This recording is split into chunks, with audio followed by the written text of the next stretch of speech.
Друзья, всем привет! Эко-колесо, Эко-драйв V1, самая популярная модель для дачи, деревни, коттеджного поселка. Съездить за продуктами в магазин, на рыбалку, в лес, за грибами, куда угодно.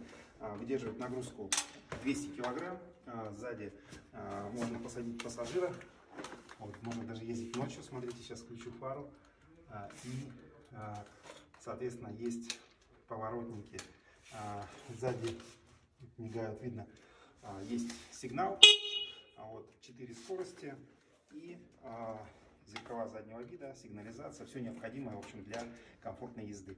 Корзинка, подножки, можно ноги удобно поставить на подножки, не обязательно на педали. Мотор 500 Вт, тянет великолепно, до 200 кг грузоподъемность, сели и поехали.